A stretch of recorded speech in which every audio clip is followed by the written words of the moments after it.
Salutations, my friends. Hello and welcome to Homebrewing History with the one and only Daniel, aka Dragon, from DragonRocRPG. Dragon, how are you? I'm doing pretty good today, actually. Looking forward to polishing off this project. We've been working. This is going to be our third session on this, right? It is going to be. It is. This is our third. It's been a lot. There's been a lot going into Well, this, but we started out strong. We you, started out with a demon, the king of the wind, so. yeah, you took a big swing for your first like custom stat block of like I want to do like a demon lord of challenge rating over 20. Okay, We go big and we I go will home. facilitate this. That's how we roll. Happily facilitate this. Yeah, man, and I appreciate you coming on. Why don't you tell us a little bit about Dragon Rock and stuff before we begin? Let all our Sure, viewers and everybody know. I can do my opening shtick. In case anyone hasn't seen me do this before, my name is Daniel Lieberman. I'm known by many simply as Dragon, as Garrett said, not just in the TTRPG world. It's what most people in my life call me at this point and has been for a long time, including my wife. I am one half of DragonRocRPG Design, where alongside my writing and design partner, Renee Beauregard, we create supplemental material to be used in games of D&D 5e. This includes new subclasses, races, monsters like you'll see today, magic items, spells, pretty much anything else you can think of for D&D. You can follow us at DragonRocRPG Design on Instagram and at DragonRocRPG on Twitter and Facebook. That is rock spelled R-O-C like the giant mythical bird. There is no K. Follow us to keep up with Renee and I are doing in the world of TTRPGs. You can find some of our supplements. Most of these are focused on subclasses on DM's Guild. This includes new Ranger subclasses. So our Ranger subclasses Volume 1 that had 3 new Ranger subclasses. Our Warlock subclasses Volume 1 that had 2 new Warlock subclasses, as well as 4 new Eldritch Invocations and a new Pact Boon. We also have our Barbarian subclasses Volume 1 that is, unsurprisingly, 3 new Barbarian subclasses, and our Icons of Horror, which had 5 subclasses, all for different D&D classes, inspired by villains from horror cinema. We released that 2 Halloweens ago for the spooky season, and we've got more things coming in that vein in the works. As you can imagine, we are working our way slowly through all the classes in D&D, releasing new subclass documents for them. All of these supplements are free pay what you want documents, so please go onto DM's Guild, download them. If you like them, you can throw us a few bucks afterwards, but more than anything, we appreciate when people give us rating and reviews because we want to know what you like. And if you're enjoying what we do, we would love to know what you like so we can keep making things that you like. In addition to our own designs, we also love collaborating with other members of the community, like I have the opportunity to do with Garrett here, where we function either as consultants or co-designers, helping people create custom designs that bring their visions to life because we learn from working with other people. And we also do custom material by commission. So if you don't want to make something yourself, but you have an idea for something you'd like in your TTRPG, we're happy to make it for you.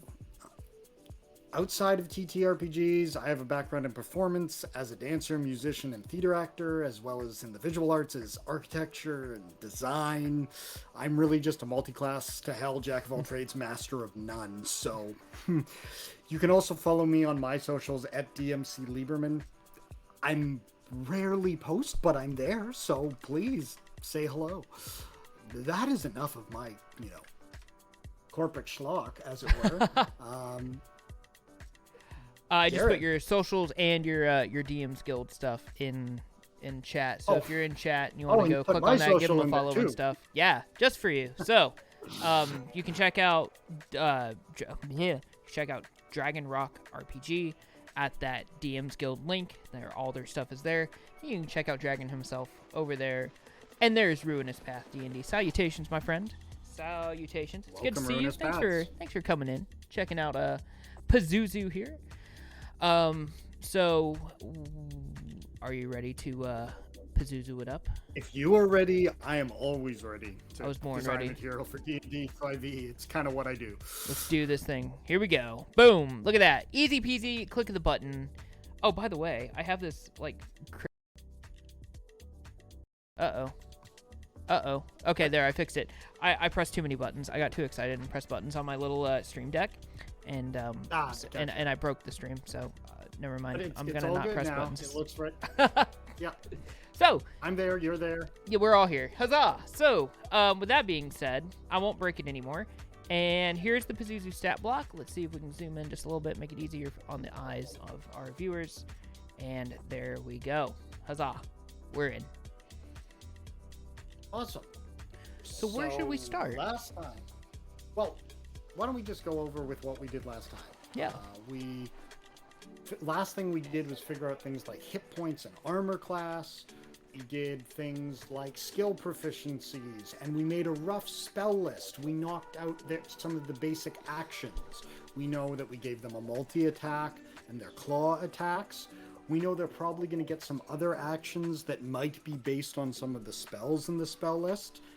We know right now there's a lot of spells there. They don't need all of them, and that there might be one or two that rather than putting them in as a spell, we just put them as an action they can do, right? Right. So that you don't have to like, oh, what does that spell do? No. You don't need the spell. It's just the thing they can do, which is something they've been doing more and more with the new stat blocks, just to streamline everything. Particularly with the latest thing, Mordenkainen's Tome of Foes. Oh, no, sorry. Mordenkainen's Tome of Foes was an old one. This was Monsters of the Multiverse. Right? Yes, brand new. Ooh, ta-da. There it is. So there is actually where I would like us to start, Garrett, because... Let's do it. What we really have to focus on as we go on is doing things like the legendary actions and figuring out the spell list and things like that, and refining that. But there are a few changes to the way certain types of monsters work in the new thing. We don't have to make it up to date to the newest stuff. The stuff would still be consistent with things from the monster manual, so it's absolutely fine, but it's worth considering.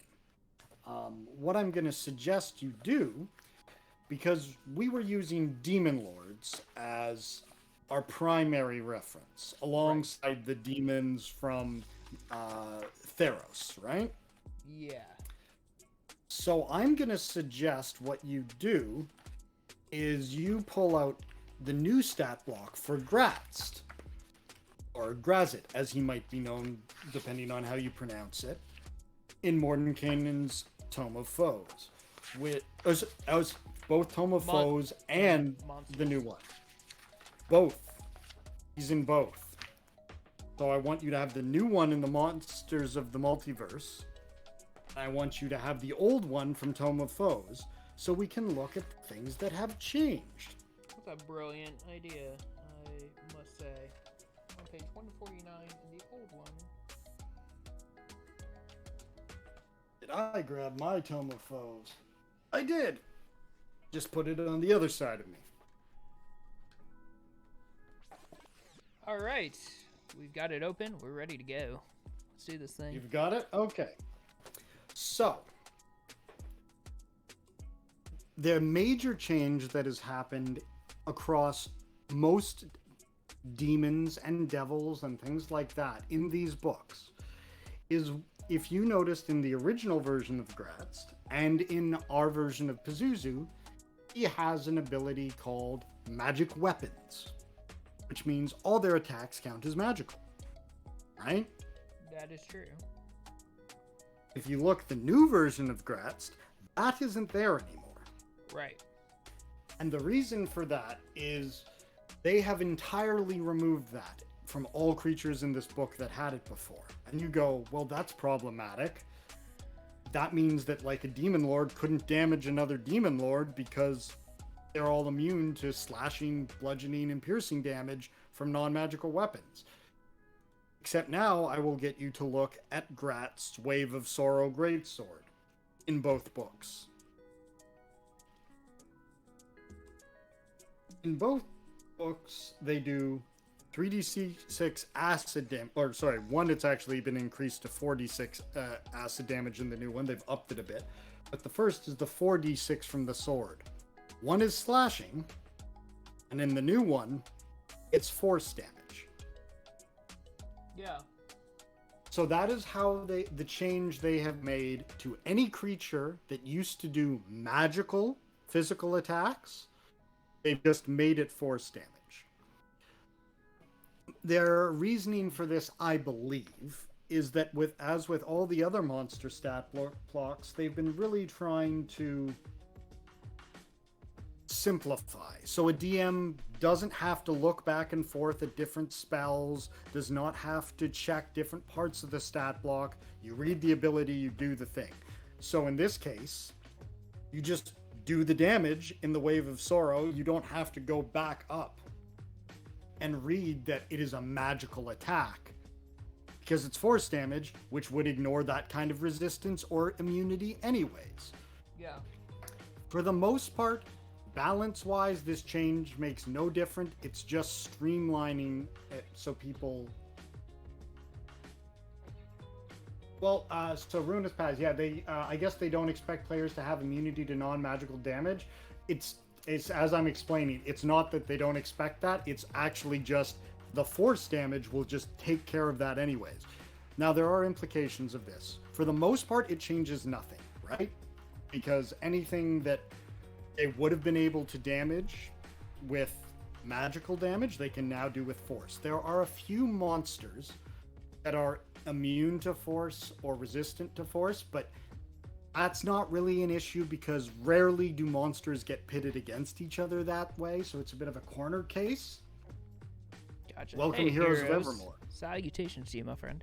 Thanks for stopping by. So that is a little bit of a corner case, where it is actually one of the real things that will make a difference, because most of the time you're using these monster stat blocks against players. Mm-hmm.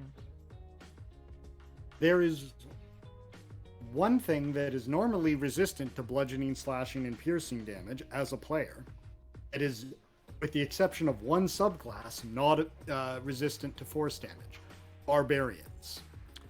A raging barbarian would now be damaged by one of these creatures. Whereas before, they would have been resistant to it when they're raging. That's interesting. That's an interesting thing. I don't know what the word I'm looking for with thing, but you know. No, but look. Interesting change. It's not a change that I think was necessary. I think magical attacks was totally fine. I get they're trying to streamline things. I don't think it was necessary in my opinion. But there's nothing wrong with this change.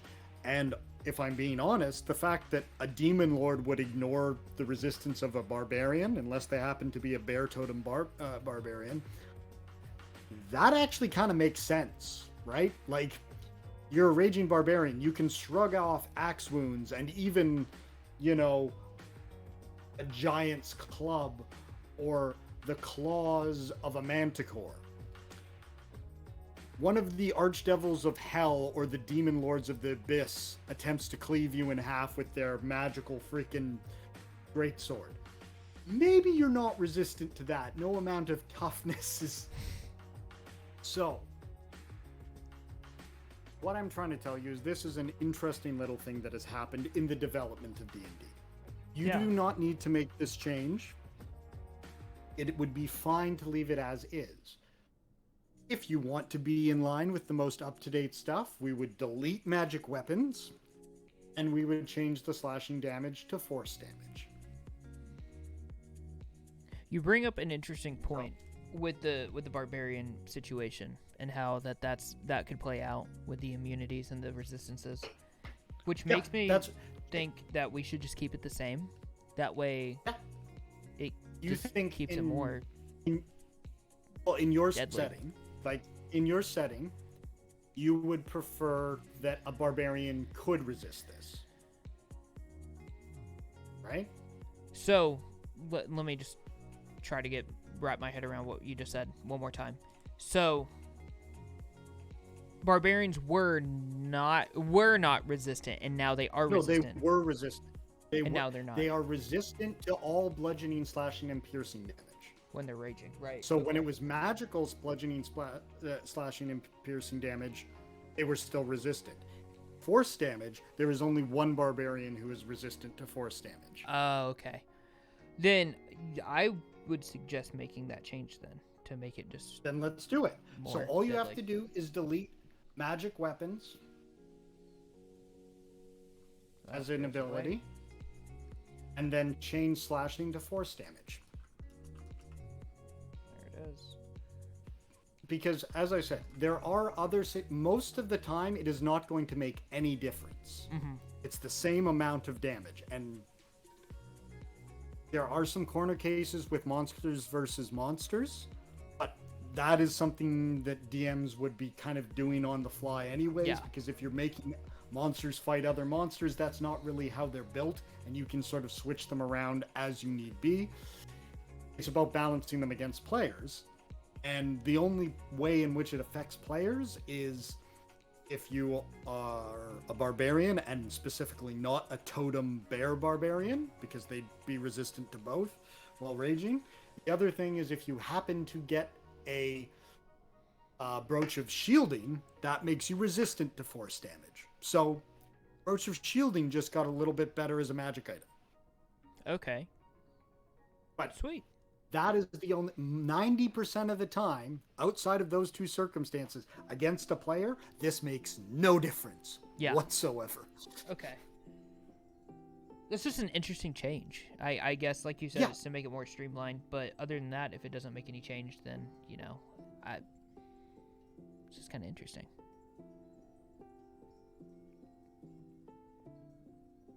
But yeah, no, so that's kind of a thing I wanted to throw out. And with that, what we're going to start to do is now move on to other things. But something I've told you, Garrett, before, because we've got our new books open, right? Yeah. Is that for you, it's really useful for you. You don't have to make a custom stat block for anything. There's all the NPC stat blocks. All of those are pretty much now in this book. So if you flip to the back of the new book, right? There are lists of different monsters by their creature type. So if you're looking at like NPCs who are humanoids, it has a list of all the different humanoids. It also has a list of all the different creatures by challenge rating. Mm-hmm. It also has a list of all of the different creatures by their environment. Yeah, that's pretty brilliant. All of this is also, you can use this using searching for a monster on D&D Beyond. So there are other ways to do this, and the ones on D&D Beyond also include all the monsters from the monster manual. But what I'm telling you is 90% of the time, if you are looking for like an NPC and they're vaguely humanoid, look through this, look at the different humanoid stat blocks, pick one that sort of fits, and if you have to adjust it a little bit, great. Yeah. If you don't, and just don't tell anyone what you're using. Hey, well, you know what? The Githyanki work well for what I want, but I don't want it to be a Githyanki. Don't tell them it's a Githyanki. Say it's whomever, and use the stat block. Right. Okay. That's a little solid advice. Little tools for Garrett and chat using the new book. Now, let's get into having some fun with dear Pazuzu, because we've put a few hours into Pazuzu. We're loving Pazuzu, but Pazuzu needs to be solid and finished. Yes? Yeah, that's the trilogy is about to be finished. We're about to finish it off. So I'm excited. So one of the other changes that has happened with these books is there used to be a difference between spellcasting and innate spellcasting. Exactly. Pazuzu needs to go do a job. There is no longer a difference between innate spellcasting and spellcasting. What innate spellcasting was things that didn't use spell slots. Right. Spellcasting was for things that they had spell slots. They have decided that for stat blocks, making a DM keep track of spell slots is unnecessary. How many times can a thing do a thing? Great. So all we have to do is delete innate spellcasting, and it is the same thing. So, fun. Let's start looking through these spells, Garrett. First things first, we're going to pick the spells that Pazuzu can do at will. There's no limit to number of times per day Pazuzu can do it, right? Yeah. Start. We have some cantrips. Those are automatically in the at will category because they're cantrips. Right. They're always at will. So I would put the gust cantrip in the at will, right? It's your little 5-foot push. Do not capitalize the spell names.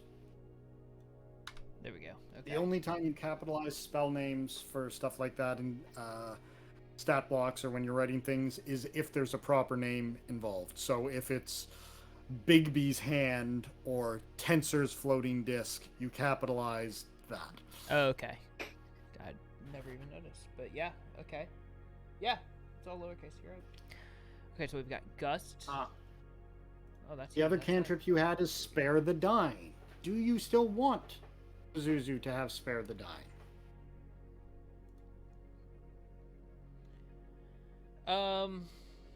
As I was reading through these, I was trying to figure out, get a little ahead on which ones really feel like Pazuzu to me and which ones we just put just in case. This seems like a just in case one to me. So I would say no on the Spare the Dying. So, great. So now let's look at first level spells, right? Because I think that's the best way for us to go, because something I've told you before is because Pazuzu is a very powerful entity. As long as they're not like really damage focused spells, which first level spells aren't. Right. I don't mind Pazuzu being able to, at will, cast a lot of the first or second level spells. Once you get to third level or higher, it gets a little more complicated. Those are probably things that you need to limit how many times a day Pazuzu can do it.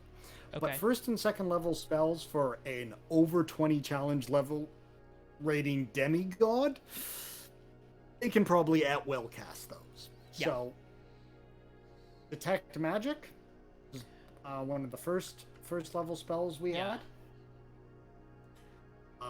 I would say Detect Magic is an at-will spell, wouldn't you? Yeah, I would say so. So, just to, as a side note here, like you said earlier, the at-will, they took out at-will. Should we delete the words at-will? No, they didn't take out at-will. I thought you, oh, yeah, you're right, they didn't, because it's right there. No. What did you say they took out? They took the words innate spellcast. Oh, innate, that's what it was. Okay. Yeah. My apologies. Because the difference of, like, there being a difference between things you can cast naturally and things you do with spell slots. No stat block in the new stuff has has spell slots. Spell slots, stat block, there we go. So there's no difference between innate spellcasting and just normal spellcasting. It's all spellcasting. Okay, I'm with it now. Okay. Yeah. So we've got Detect Magic. Detect Magic. That's taken care of. That's all done. Mm-hmm. That out of there. While we're on D words from first level spells, Detect Poison and Detect Evil and Good is a first level spell. Absolutely, he can do that because he's Pazuzu.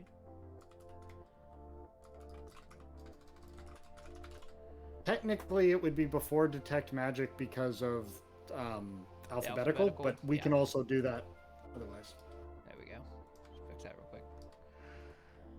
How do you rate Spare the Dying compared to just using a medicine check? I mean, that is really a question of, do you have a party that is going to do well with rolling the dice on a medicine check, right? The nice thing about Spare the Dying is that it's an auto-stabilize. There's no issue with it. I would say Spare the Dying is something that is really useful at low levels. It tends to become less useful at higher levels when casters have lots of spell slots. Specifically, it's generally a cleric cantrip. They can do that all the time. They can, they will have enough spell slots that chances are Cure Wounds, Healing Word, you have the ability to do that.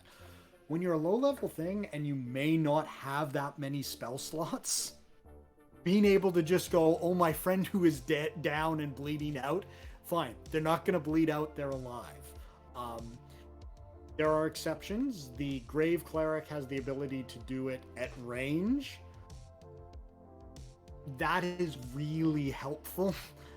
They can also, I believe, do it as a bonus action, or I might be making that up, but that makes it a lot more useful. So there are situations where it can be useful going forward. It's also not the worst thing for a non-caster to pick up. Let's say for some reason you had the Magic Initiate feat, and you picked another cleric cantrip that you really wanted, like Guidance, because it's really useful. Spare the Dying is good if you didn't know what to do with the other one. Hey, I'm not a healer, but I can't automatically stabilize somebody, right? But if you got a decent wisdom score, yeah, it tends to be slightly less useful. So, cool. Garrett, what's next on our list? We've got, now that I've diverted with chat, Fog Cloud, and I think that's one of those maybes, but it doesn't sing to my heart, so I'm gonna say we should pass on that one. Okay, so let's mark the ones that we're not going to that we're not doing for now. Okay, so we know that we're not doing them. Just put like an X beside them. So Spare the Dying, boom, X.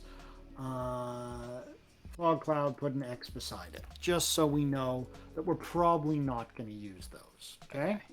That sounds good. Now, you and I are going to start looking at things a little more closely. Second level spells.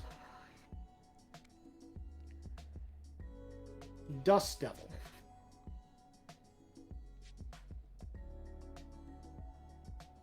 How do you feel about that one?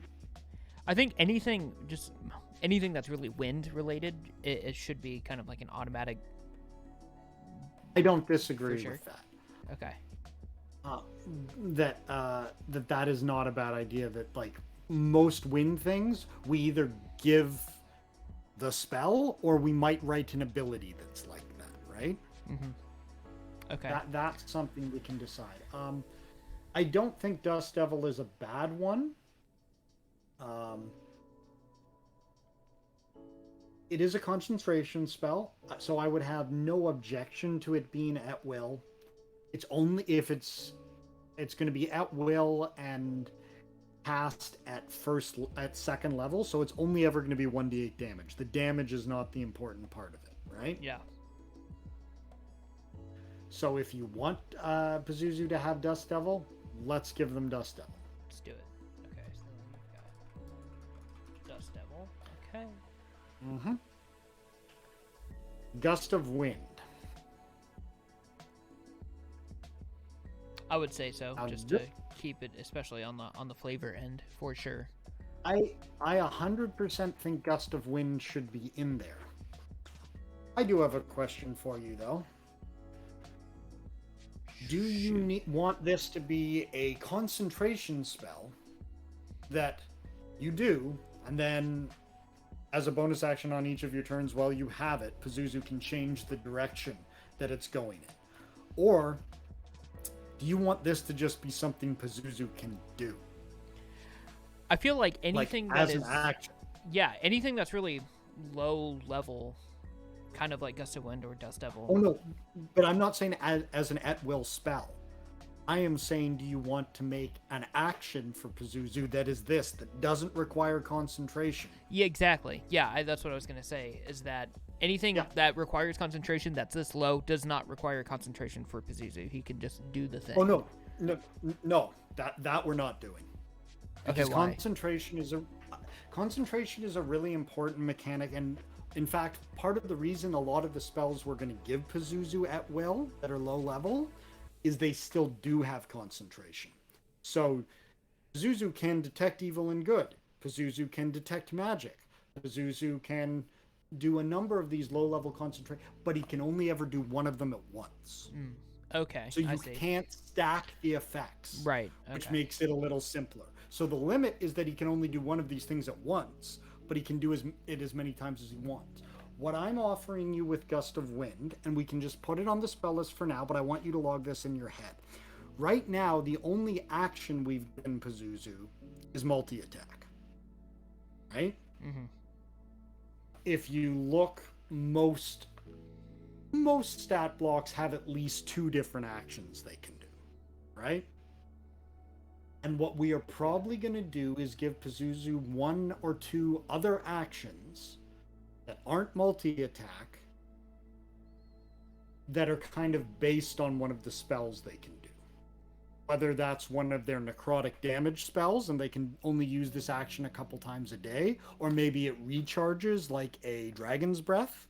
Like you have to roll a d6, and on a 5 or 6, they can do it again. If they can't, no worries, right?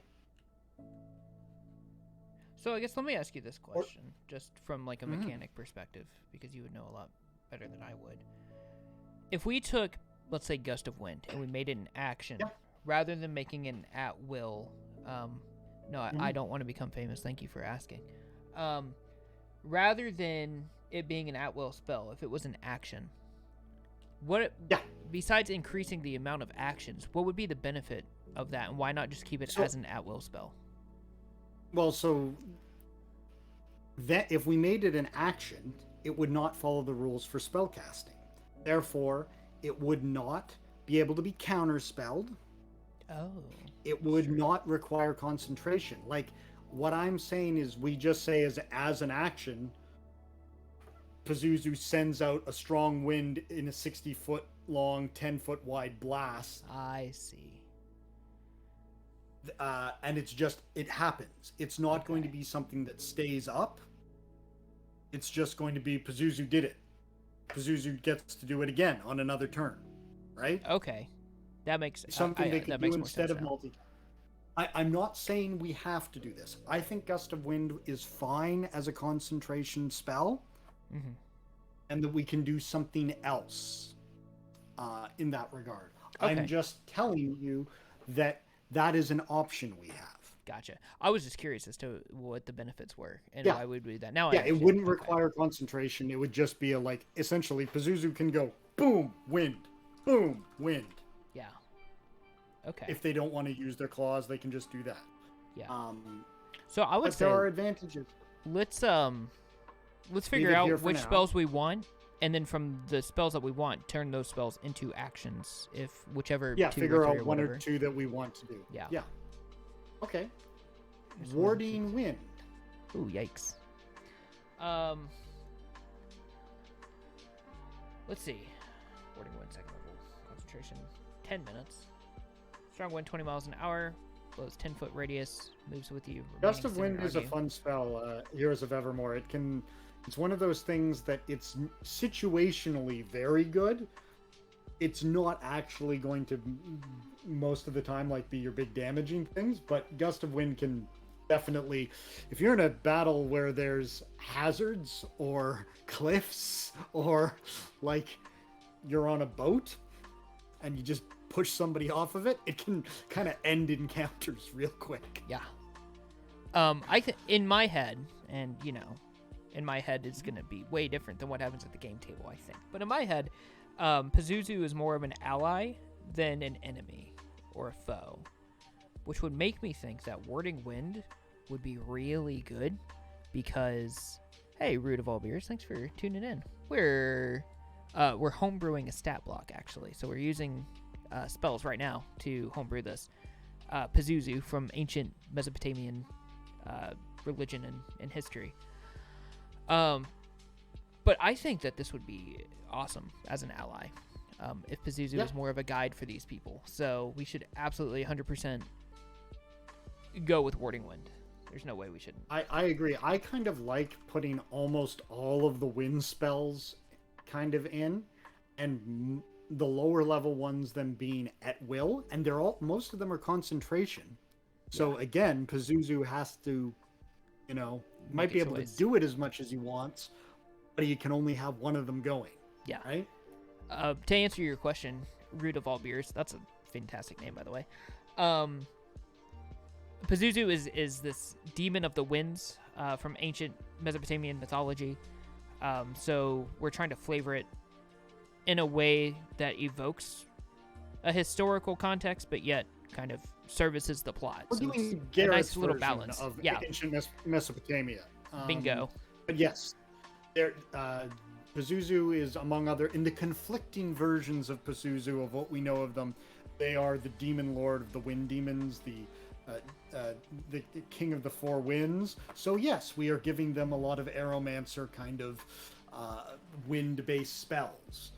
The other aspect of the spells is going to be some necrotic damage and things like that, because Pazuzu has talked about having powers of atrophy and atrophic powers. So necrotic sort of works with that. We've mostly built the custom stat block based on the demon lords from D&D 5e, and we're just working out what we actually want in the spell casting and what's going to be an at-will spell and what he's going to be limited in. So what else do we have in second level spells? We had a couple of other first level spells that we never did. A sanctuary is on there. We didn't get there. Yep. Sanctuary and protection from evil and good. Sanctuary, I'm gonna put an X by. It just Really? seems- I think so. See, the only reason I would keep Sanctuary is because you have suggested that is something you wanted to reinforce, is Pazuzu being a protector of unborn children and things like, and pregnant mothers and things like that from Right. other demons who would hunt. And Sanctuary is real good for that. Okay. You have argued your point. I'll put that there. I mean, I kind of I was on the wind train for a minute, so Yep. So now let me ask you this question: if we put that here, does it still go in alphabetical order? It looks like it does. Yes. It doesn't go by For level. the It goes for by the at-will alphabet. spells. Yeah. Okay. The at-will spells, because for what we're doing with the at-will spells is they're all cantrips for Pazuzu. Doesn't matter what the level is for them. Okay. I gotcha. Okay, so there's Sanctuary. Well, that's you. There's that. By the way, this is Dragon from DragonRocRPG. There is his DM's Guild link if you want to click that and give him some love. That's why it's in the chat, is for you to love on DragonRocRPG. So go there, give him a little Thank visit. you, my friend. Oh, absolutely. So we've got Sanctuary. There's that. Now, what was the other one? Protection from good and evil. There it is. I don't want to buy followers. Thank you for asking, though. No, we don't want that. Root of all beers, 6th level spell, Suffocating Gale. Is that an official spell? Because it's not one I'm remembering, and I don't get me wrong. See what D&D Beyond has to say. I'm not seeing it. Because for now, we are trying to start Garrett off with official material as precedent only. Not that, as a third-party creator and designer, I like homebrew stuff and third-party material, but we're trying to keep Garrett working with official material as precedent for now. But Yeah. continuing along, so have you added Sanctuary? Did you add protection from evil and good?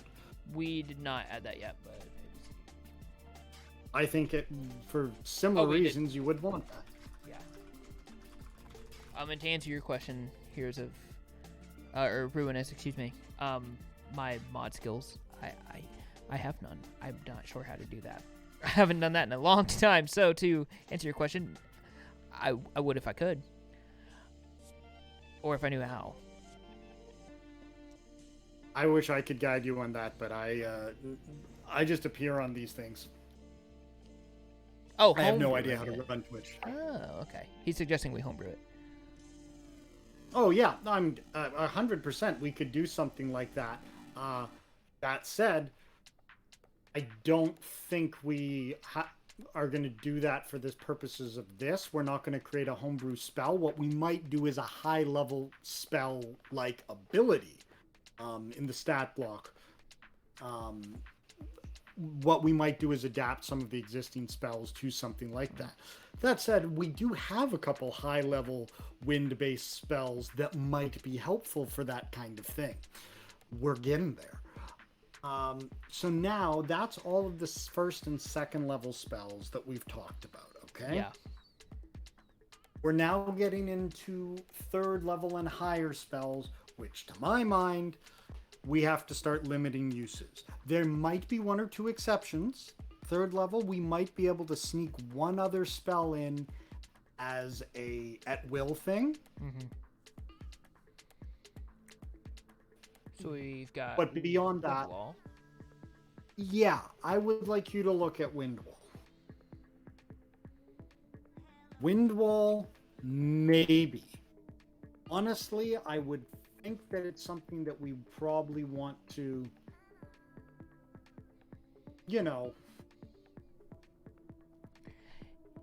we're probably looking at this one being something that you could cast multiple times a day if you wanted.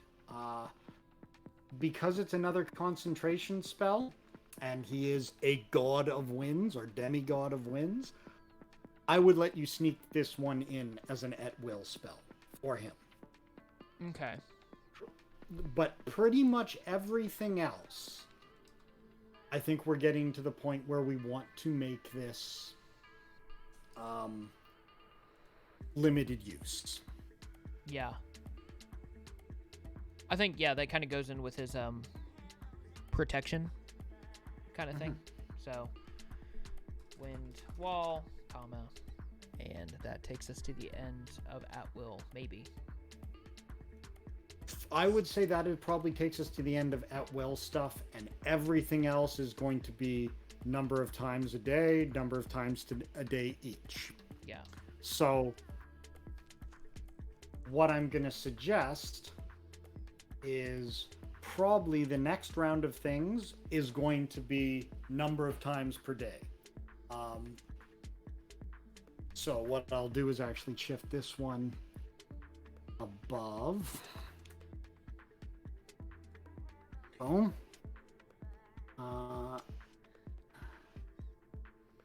It appears that Gratz has 3 times per day and 1 time per day.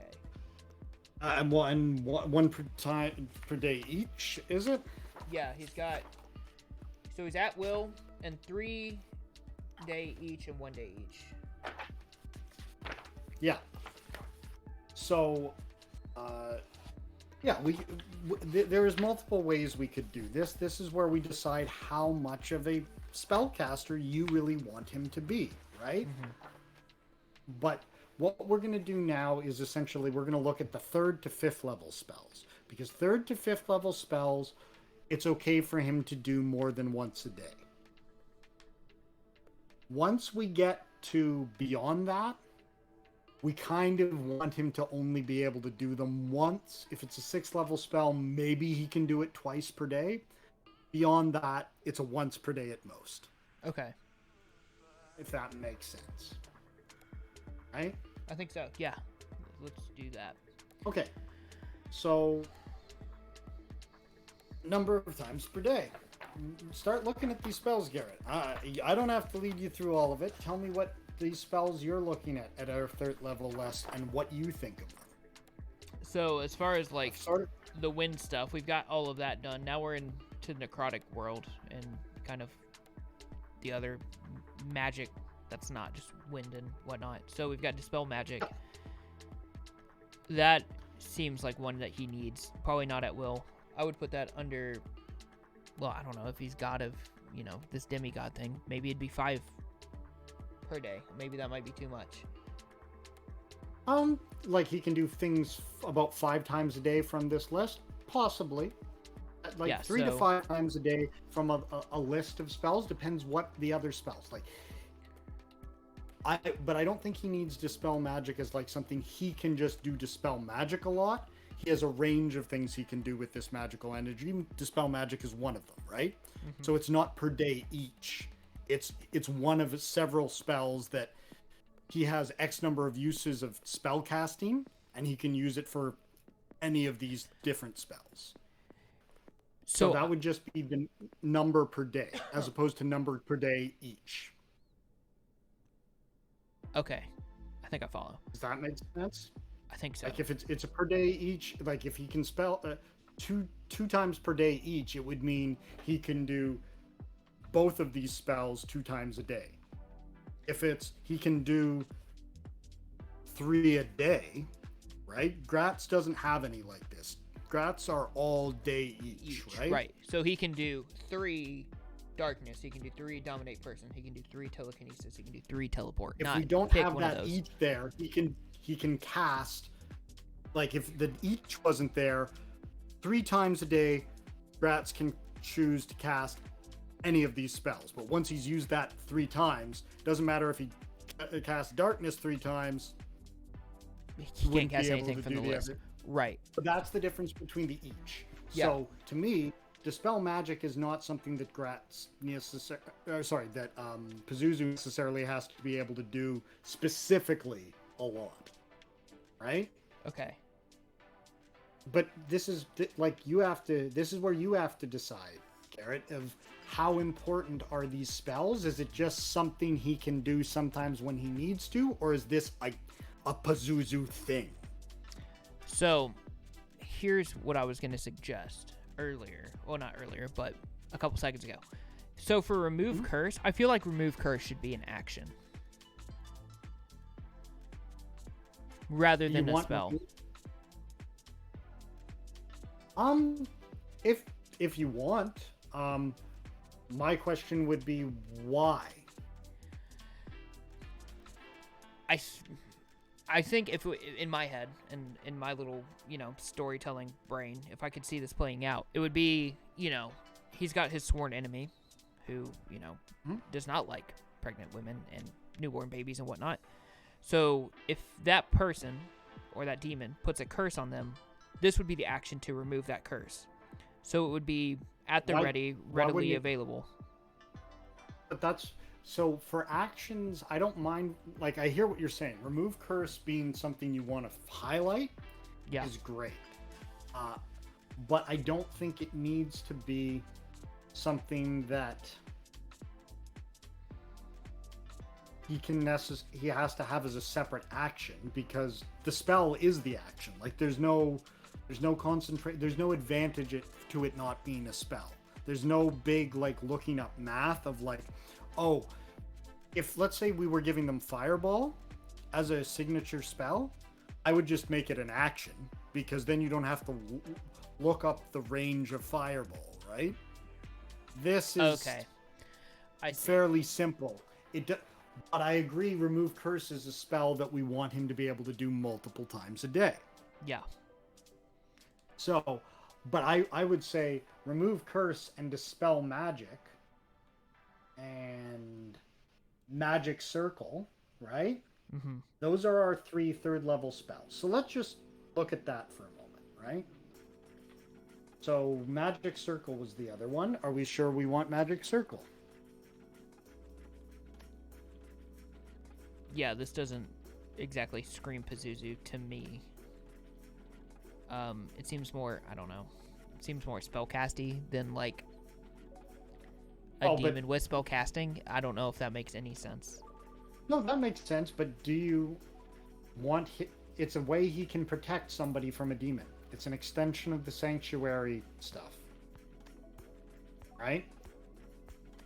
He can ward... You create a 10-foot by 20-foot cylinder of magical energy centered on a point on the ground that you can see within range. Glowing runes appear where the cylinder intersects the floor or the surface. Choose one of the more of the following types of creatures: Celestials, Elementals, Fiends, or Undead. The circle affects a creature of the chosen type in the following ways. The creature can't enter the cylinder by non-magical means, so it can't walk into it. The creature has disadvantage on attack rolls against targets within the cylinder. Targets within the cylinder can't be charmed or possessed by the creature. When you cast the spell, you can elect to cause its magic to operate in the reverse direction, preventing a creature of this specific type from leaving the cylinder, so he could lock a demon into it. I like the possessed thing. I think that kind of sells me on it. Okay.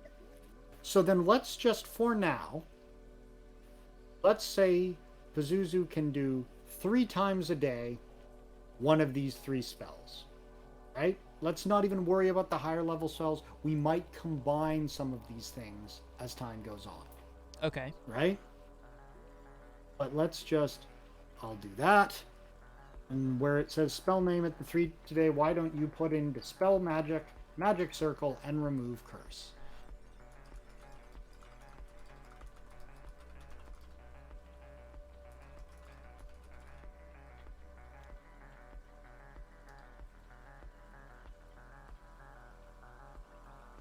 Okay.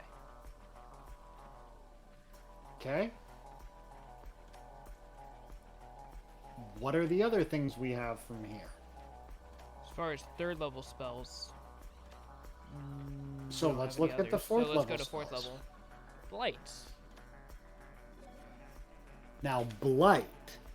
This is a spell that if you want it,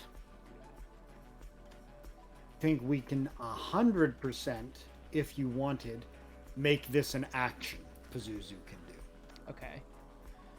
So, going back to the previous spell and making that an action, why would Blight benefit as an action rather than just a spell? Because then a player doesn't have to, essentially, means a DM doesn't have to look up how the Blight spell works. Because it'd be listed in the Right. stat block. Correct. And whereas if they're doing something like Remove Curse, which, sure, if they have to, well, let me just double check how Remove Curse works. Remove Curse's chances are not happening in the middle of combat. Right? This is in the middle of combat. You need to know what is the range, how much damage does it do, right? Mm-hmm. Don't have to look up the spell. It saves you all the time in the world. The reason Okay. it doesn't matter with Remove Curse does what you think it does, right? Yeah. Is the creature cursed? Done. Knock one of your list of 3 times per day off of that, right? Okay. I see. So if it's Whereas this, it's like, if it's more number crunchy, maybe making it an action would save time and make it easier. also if it's relevant in combat. Okay. So Right? combat relevance and well, I guess that kind of goes in one and the same, right? If it's Yeah. number crunchy, it's probably a combat spell because damage is being done. If the speed at which you can look it up is going to matter in part of the game where speed is an issue, Yeah. then maybe it's worthwhile doing that. Also, this would affect how much damage Pazuzu can do, right? So, in terms of the balance of it, you don't want the way a challenge rating on a creature works and why some things may be underperformed in their old versions, which the new book helps with, is if you had this powerful spell, which is factored into how damaging this creature can be, right? But it's hidden in the spell list, and a DM doesn't bother to look up that spell or remember to use it. And then they go, well, that creature wasn't that powerful. And you go, well, did you cast your big spell? And they're like, oh, shit, I forgot they had that, Yeah. right? Whereas, no, it's in the stat. Hey, this guy can cast Fireball. You know what that means? You should probably cast Fireball. Like, I got you. Okay. I'm so with you. Blight. So Blight is a thing that I would not mind if we, like, maybe we put Blight in the list of things that might be an action. Okay.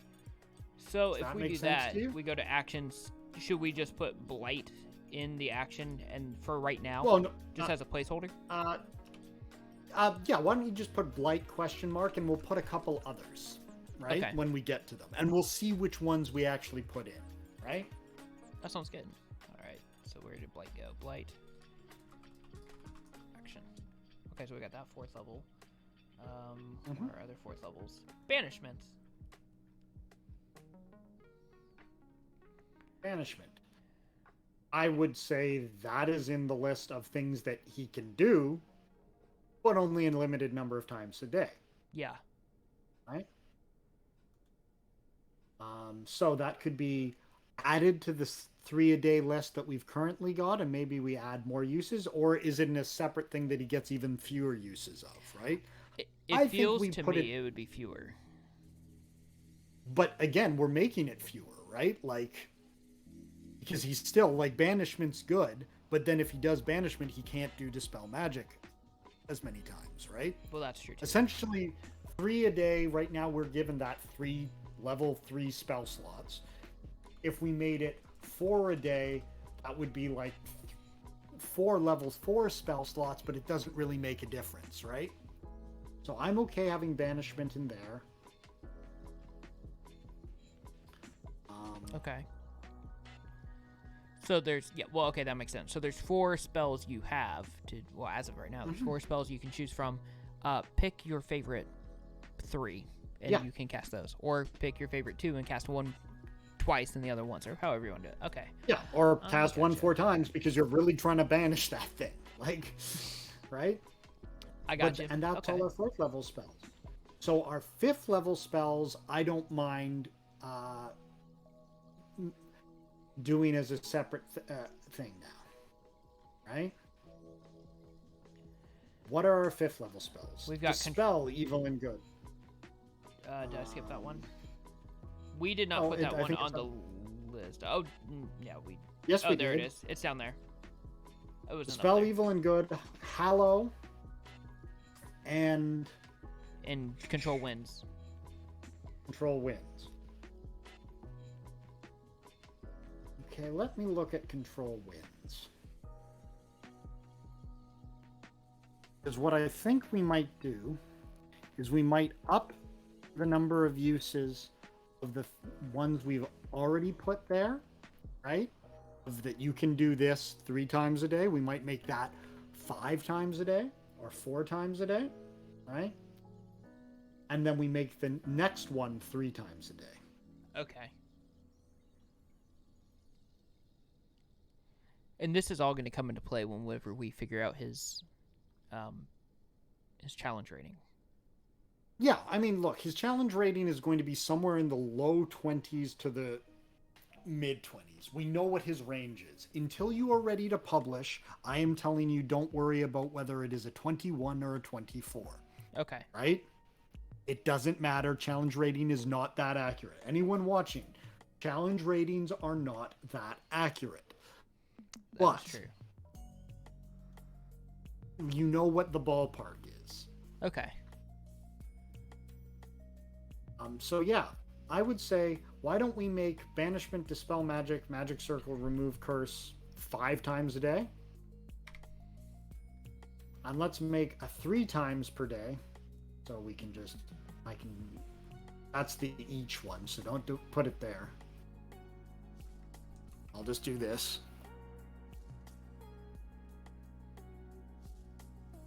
Do it 3 times per day, and we're going to do all the 5th level spells that we like. Okay. Is there a situation that you would ever mix levels? For instance, like if you're doing 3 times a day, you might do some 5 level spells, and then you might do a 6 and a 7. Yeah, and then well, move on to we've the already done that. Yeah, we've already done that. Banishment, Dispel that's Magic. True. Yeah. Yeah, those are okay. Fair point. In the case of something like this, there's nothing wrong with mixing and matching. Lower level things, I would avoid doing that. Is there any particular reason why? Because on lower level things, I'm more concerned about it being a little more similar to the progression of a player character sort of thing. Of, I don't want something to be able to cast 3rd or 4th level spells more than a player character would, potentially. Right? Okay. We're saying this is a demigod, and if he had spell slots, he would have more spell slots than any mortal would ever have. Yeah, that for sure. So control wins. Yep. Control Winds is on there. Now we're on Dispel Evil and Good. That would make a lot of sense. Yep. Hallow.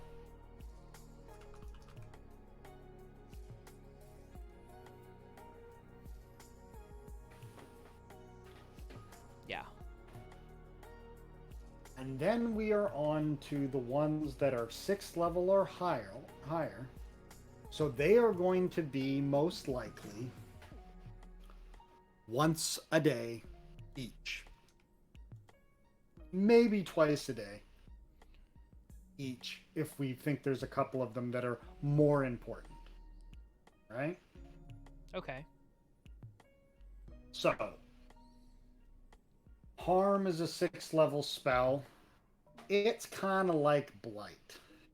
So I would like you to quickly look at it right now. Virulent disease on a creature you see within range. The target must make a Constitution saving throw. On failed save, it takes 14d6 necrotic damage, or half as much on a successful save. The damage can't be reduced to a target's hit points below 1. That is a lot like Blight. I think having this in the spells and having Blight as an action. Well, what I'm going to tell you is we don't need to have them both. What we can do is make an action that's kind of a little bit like both of them. It doesn't have to be as big as Harm, right? But it doesn't have to be as small as Blight either. Correct. So why don't you put it next to Blight, just in the stat block of we know we're going to build an action, which is essentially Pazuzu points at something and they take a shitload of necrotic damage, right? That sounds pretty cool. Yeah. But again, that is a combat focused thing that deals damage, that it is going to be a part of how powerful Pazuzu is in combat. Yeah, there's not a whole lot of damage dealing combat Spells, yet, so that we're would be more leaning good. towards. They're more like for Pazuzu manipulating what happens in combat, right? They're not about Pazuzu going ape on your players, Right. right? Yeah. I think this is more of an ally than a foe, as far as storytelling goes. Yeah. So, okay. So then Harm, we know that's one that we're not using, right? Same thing with Blight. Windwalk. Windwalk? Windwalk, we said... Oh, no. Sorry. Wrong one. I got ahead of myself.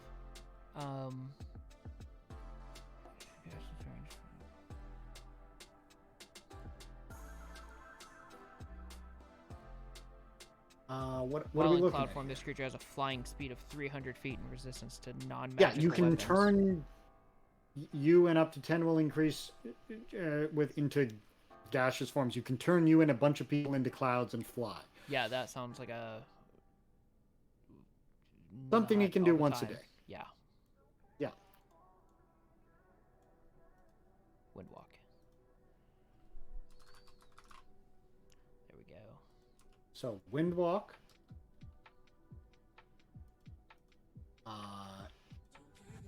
Investiture of Wind. This is one that arguably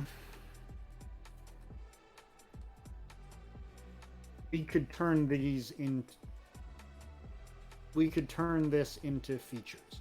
He already has a flying speed of 60 feet. Right? Yeah. Tell me, do you think maybe things, because wind is always howling around him, right? Do you think maybe perhaps Pazuzu, well, yeah, ranged weapon attacks against Pazuzu always have disadvantage? Would that be something that would make sense for Pazuzu to always have? I think so. And I think that just kind of goes with his, high AC of being a dexterous flyer, being hard to hit. But maybe that would be too Yeah, overkill. I would ask you No. your discretion on that one. That would be a potent ability, but if you're looking right now, we haven't given Pazuzu much like that, right? We've just given him a relatively high AC. I am fine that shooting the Demon King of the Four Winds with an arrow is probably not something that's going to work for you. Okay. Right? So, where we have this little ability one, I'm just going to copy and paste. We're going to figure out a name for it, right? But we're going to have right here, Garrett, I would like you to write something along the... Or actually, no, I'll just do this. I'll copy and paste this for now. Copy. Give me a second here.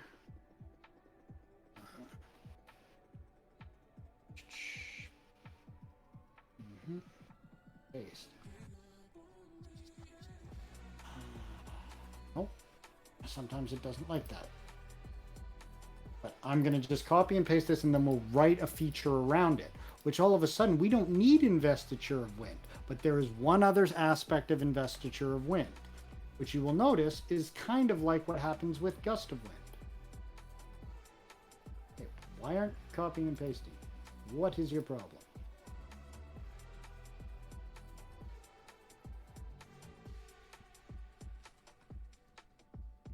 There we go.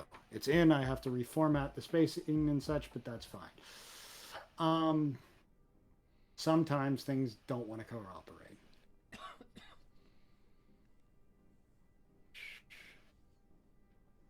Yeah. So, where were we? So the other aspect is you can create a 15-foot cube of swirling wind centered on a point you can see within 60 feet of you.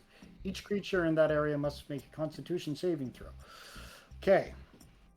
This is very similar to Dust Devil, right?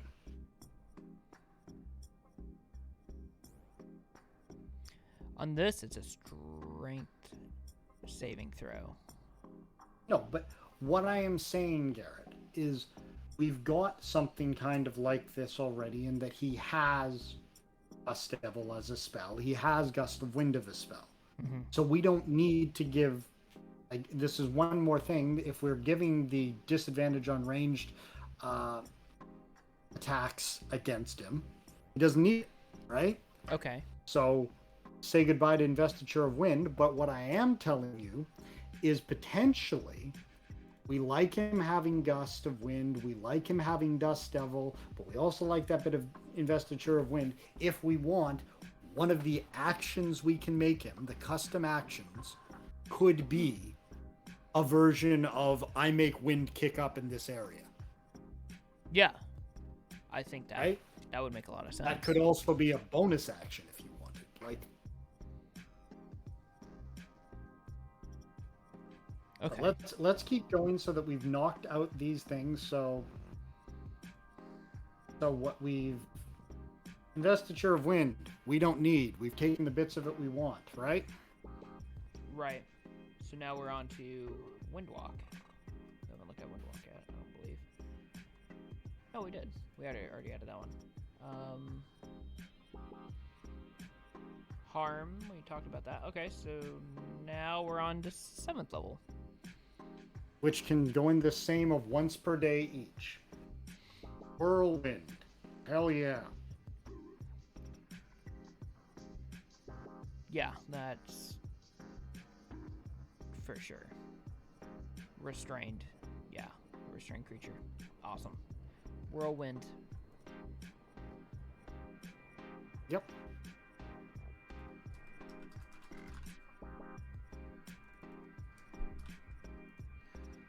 Got Whirlwind. Any other 7th level? Plane Shift. Mm-hmm. That would make sense because, you know, he's a freaking demon. Yep. Plane Shift, Whirlwind. Windwalk. 7th level. Yep. I think that's... We have one more thing. Control weather. But with a slight alteration to it. Yeah, we said wind only on that one. Correct. Now if you'll look up the control weather spell. You take control of weather within 5 miles of your duration. For the duration, you must be outdoors to cast the spell. Moving to a place where you don't have a clear path to the sky ends the spell early. When you cast the spell, you change the current weather conditions, which are determined by the DM based on the climate and season. You can change the precipitation, the temperature, and wind. It takes 1d4, but we said wind only. Once they do so, you can change the conditions again. When the spell ends, the weather gradually returns to normal. When you change the weather conditions, find a current condition on the following tables.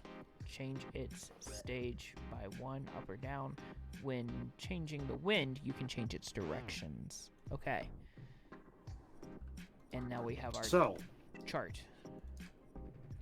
Yeah, but all you need is that they are going to have in that list of things they can do once per day each. They are going to have control with weather, wind only.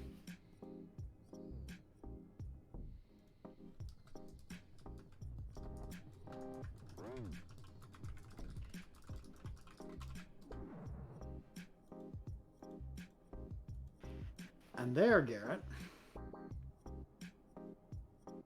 I think you have the spell list. Huzzah! Look at that. And that can go there, and boom. Okay, that was the way it should have been.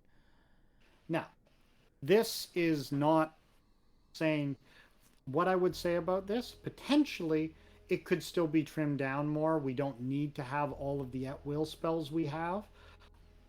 Things like Dust Devil and Gust of Wind, maybe we switch them into a thing. I don't mind having them there for now.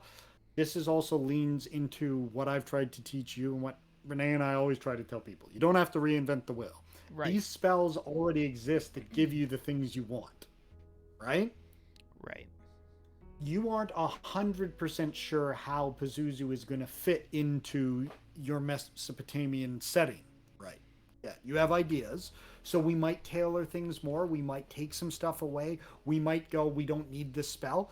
Also, depending on how you publish this, if you are publishing this independently, and after you do it all through the Open Gaming License SRD, many of these spells are not available to you. Right. So we might have to change some things. But this is not an obscene amount of spells for a demigod. Yeah. Right? So that is perfectly reasonable. Okay. How are you feeling about that? Is that feeling like you are starting to get that feel of Pazuzu that you want? Yeah, I think so. It's very wind focused and very protection focused, which I think is two of the most important qualities that Pazuzu has. So I think it hits that flavor home really, really well. Okay. And let's quickly write his ability of ranged weapon attacks against you have disadvantage on the attack roll. So that would be ranged weapon attacks against Pazuzu. Because it's not against you, it's against Pazuzu. That. Where did that go? At the top of the ability. Okay. Yeah, abilities. Ranged weapon attacks made against Pazuzu have disadvantage on the attack roll. Okay. Now we have to come up with a name for said feature.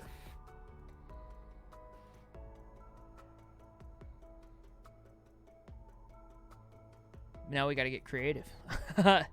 Yeah.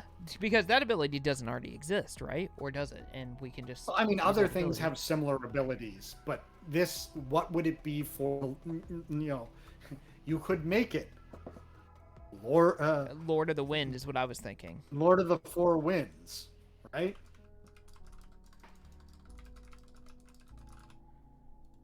Done. Look at that. It doesn't have to be that. You can make it whatever the hell you want. That's what I was thinking. Lord of the Winds. Yeah. So, done.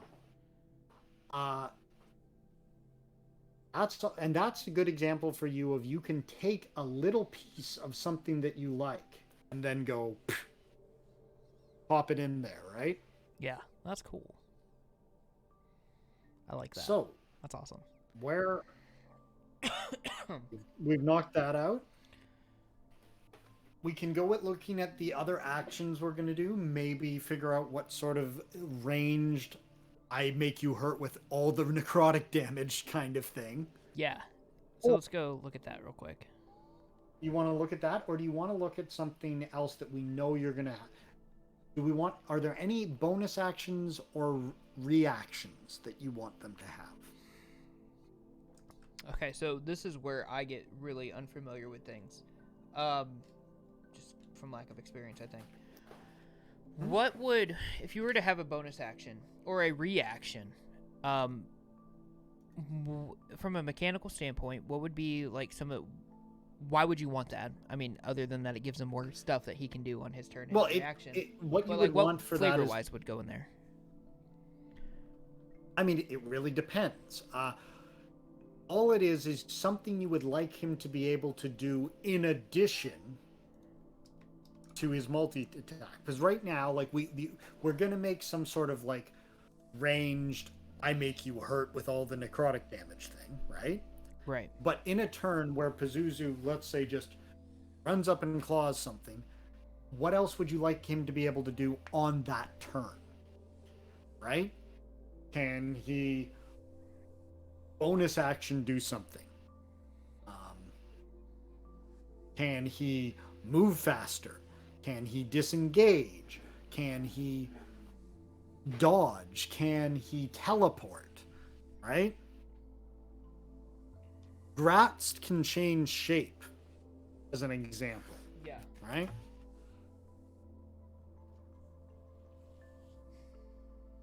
I feel like Gust should be a bonus action. Like if he goes up and he claws you, and then he blows you out of distance, some odd. Right. And it doesn't have to be Gust per se. It could be an ability flavored with more range or something. No, but so why don't we look at Gust of Wind and make it a bonus action?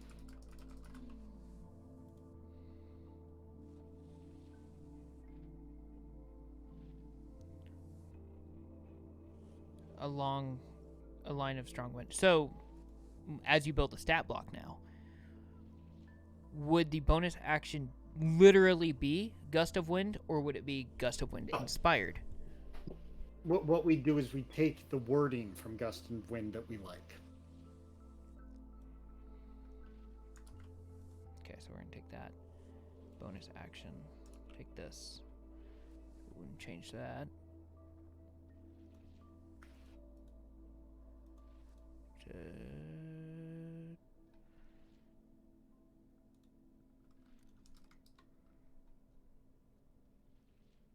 Really, Why is that? we're only going to need the first paragraph. Okay.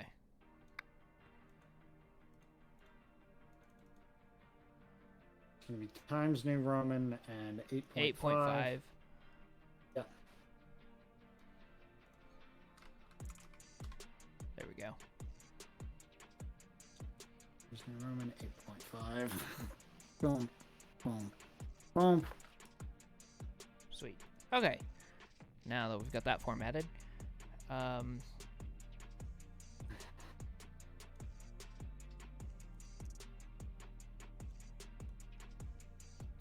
some reason it's going to 8 as opposed to 8.5, but we can figure that out later.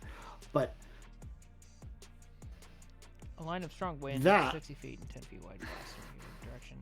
Choose for the spell's duration. Each creature starts its turn. Must be down the strength check. Yeah. so rather than it being starts its turn, each creature in the line must succeed on. Because it's not. This isn't going to be a. This is not going to be a concentration thing that lasts to other creatures' turns. This is just going to be boom. Right. So he claws you, and you go that way. So we don't need a line of strong wind 60 feet long. It would just say each creature. No. does. Yeah. Or you do need. You do need. Well, that, no, then. it still needs to. You still a line of strong wind 60 feet.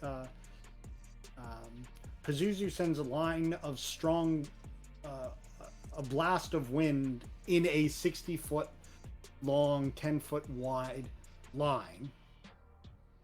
So, Here, let's start retyping it and rewording it so it's not exactly copy and paste. So, the first line would be, Pazuzu sends a blast of strong wind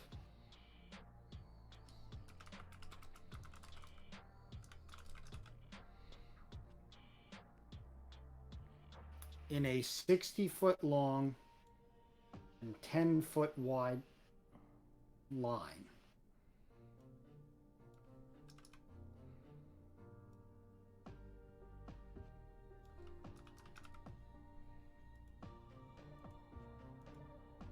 And out from him. A blast of strong wind out from him.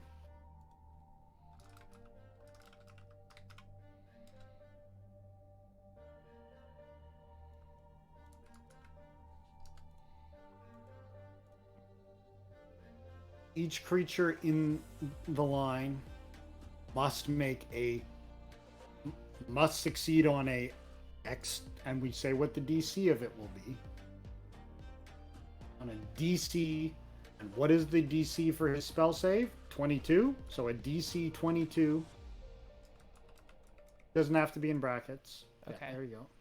DC 22 strength saving throw, or be pushed 15 feet away from him in a direction following the line.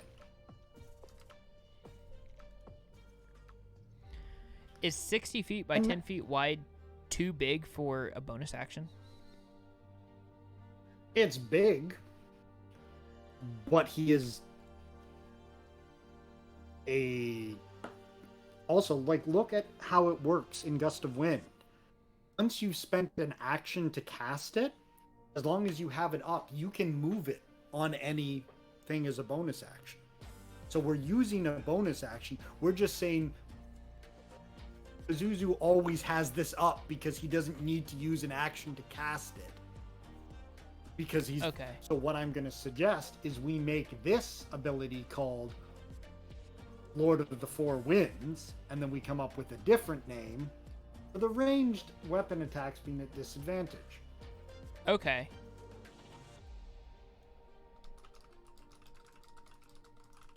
This isn't damaging. This is just Pazuzu just pushes you. Yeah, that makes sense.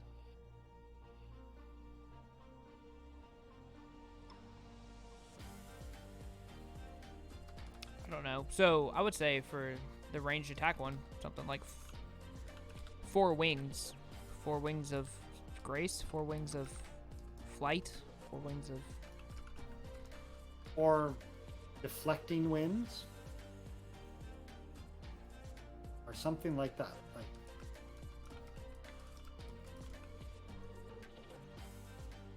as it deflects the arrow, that makes sense. Okay. and you don't need lots of bonus actions. Like, 1 is fine. Yeah. Just get it. And now, you don't need to have Gust of Wind there. If you want to keep it on the spell list, you can. But we've given the big part of it. Yeah, and now it's a bonus action anyway. So, yeah. Okay. Done. Hey? So should we keep the rest? No, the rest you don't... the Gust that disperses, yeah, that can all be... oh, no, you just deleted it all. Any creature in the line must spend 2 feet of movement for every... No, because it doesn't sustain. It's just a quick burst. Yeah. So that second paragraph can go. Okay. Torches are in the area. The gust disperses gas or vapor and extinguishes candles, torches, and it causes protected flames. That can be kept. The last paragraph doesn't need to be there.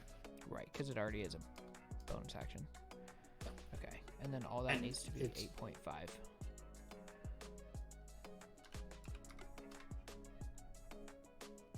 And that already is. Okay, awesome. That's done. Yep. So a reaction would be... Again, the reaction they don't need, because the most common reaction is just an attack of opportunity, right? Right. In the case of Gratz, Gratz didn't used to have a reaction. They do now. You know what that reaction is? Something they already had. It's counterspell. Yeah. It's just no longer called counterspell. It's in the stat block because that makes sense, because a DM might not remember that they had counterspell in their list of spells. They're going, oh, but now it's like, oh, I can do that as a reaction, no problem. Yeah, that is interesting. Okay, so just like you said, if it's more, I guess, flavorful or like a signature spell, it should not be a spell. It should be an action. That way it's more prevalent inside of the DM's head. It's just so it's easier for the DM to remember that that's a thing they might do. Right? Yeah. That's it. Okay, so we've got that. So are there any things you can really think of as a reaction you'd want Pazuzu to be able to do?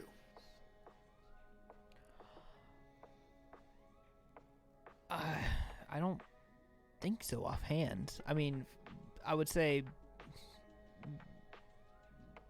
fly away, dodge using flight, but like that would be a dex saving throw anyway, right? Well, no, okay. Well, so we're not going to do that as a reaction. What we might do it as is a legendary action, which is what I would like us to conquer now. Okay. Let's do that. Okay. And then we will circle back and look at what other actions we might want to do. Sounds good. So, for our reactions, that can probably be deleted for now. If we feel the need to add it back in, we can. Okay. I don't think we need it. Look at Gratz as an example of legendary actions, right? He can use his spell casting. That makes sense, doesn't it?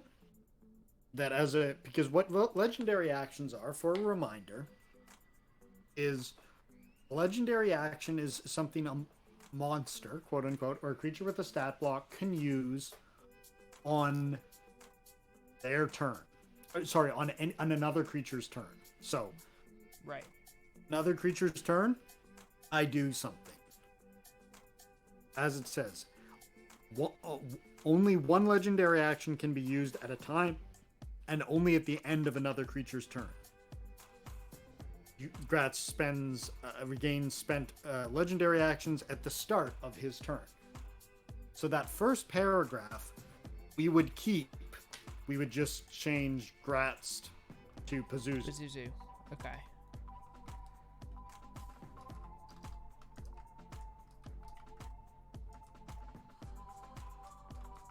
We got Pazuzu. And take 3 legendary actions, choosing from the options below.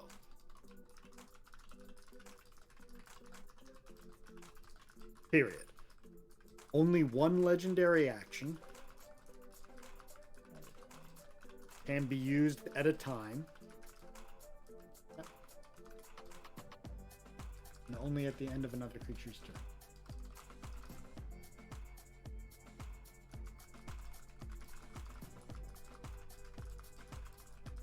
And really what legendary actions are so when you are running something against a full party and you have one monster, that it's not 6 turns and then 1. Right. Because even a powerful monster, 1, that gets kind of boring, and 2, that they're not going to be able to do much if everybody else coordinates for 6 turns and then they get 1. They get to break it up and do other things. Okay. So let me ask you this question again. So in legendary actions, can you have actions be in actions and legendary actions? For instance, if we had his Blight Harm hybrid that we're going to come up with, can we put that here as something he can do as a legendary action?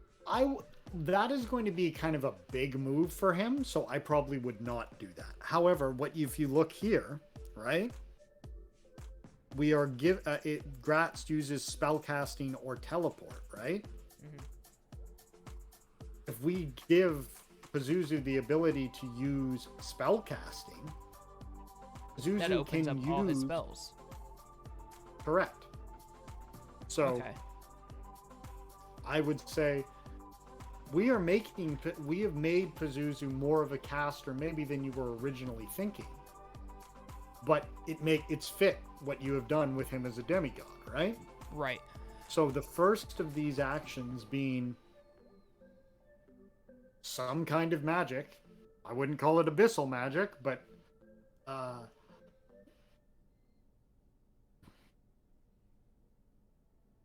Demon King's magic, whatever you want to call it. This is the magic of the Demon King. Wind Demon. Wind Demon magic. Done. And then that's going to be Pazuzu uses spellcasting. But that's not going to be gold. There you go. Pazuzu uses spellcasting. And if we wanted to restrict it more, which we might, Pazuzu can cast one of their at-will spells.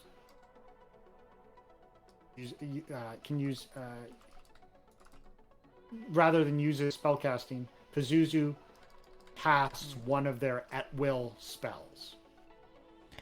So, what would be the difference between Wind Demon magic and that as a legendary? Having that separated, wouldn't it be covered in Wind Demon magic if he can use spellcasting? I'm suggesting we limit it that he cannot cast his higher level one. Oh, okay. I see what you're saying. I misunderstood. Because casting, I don't know, plane shift as a legendary action, right? We're more going with the okay, but he can cast Dust Devil, right? That makes sense. Okay. So would you, the way that I formatted that, is that how you would say that? Because that doesn't sound correct or look correct to me. Pazuzu may cast one of their at-will spells. Okay. Would be how I would probably phrase it. Spells. Okay.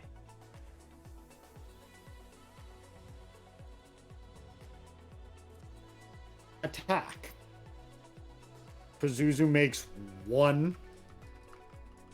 What are we calling them? Claw attack.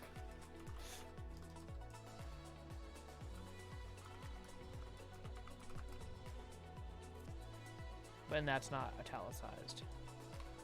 Correct. May make one. Wait, so No, makes. And it should, and then that's what I will change on my previous one. I'll do it right now.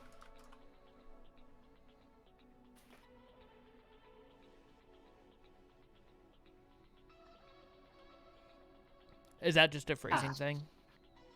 Yeah, because it's not. He may do this if you take this legendary action. He does. He this. does It's do not that. a may thing. cast.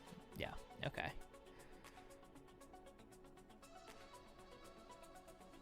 And what we'll do is boom. At will spells, and at will be italicized because it is.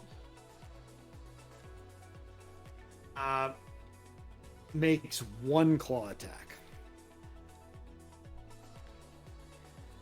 Doesn't make claw attacks, he makes one claw attack. Because with his action, he makes his multi-attack, right? Okay, so His down legendary, in... Yeah, go ahead. His legendary action isn't a full action here. Like, this is a quick thing he does at the end of somebody else's turn. Okay. So he's not going to get two attacks. So Pazuzu makes one claw attack. Like, look how it's written in Gratist.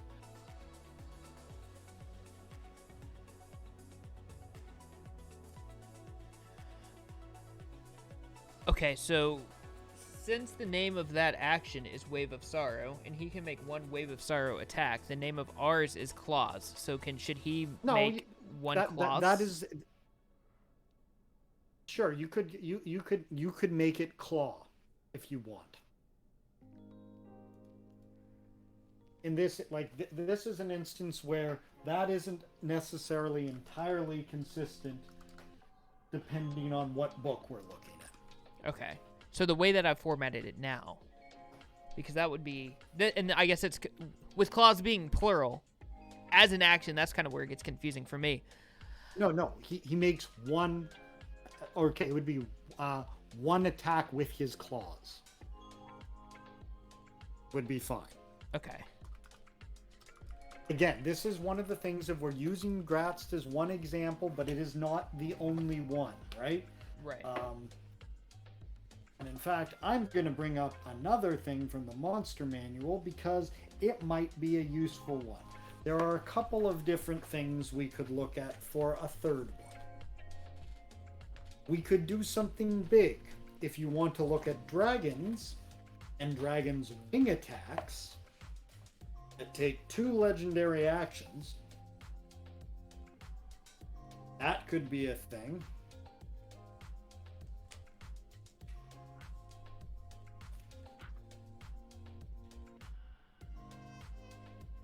Right? I'm sure this is riveting for anyone still watching us because we're just thumbing through books, but welcome to Design People. We had done a lot of the fun stuff, and we're now just getting Garrett to dial in the last bits of this. So, cost 2 actions. The dragon beats its wings. Each creature within 15 feet of the dragon must succeed on a DC 23, or DC whatever, I guess, dexterity saving throw, or take bludgeoning damage and be knocked prone. The dragon can then fly up to half its flying speed. So that is one option. Or, because he's not as big as a dragon, right? Right. The wings aren't like, I'm going to knock everything down. It's more he just moves. I would like you to look at the vampire. What page is that on? 297. Yeah, okay. 297. 99, 98, 97. There we go.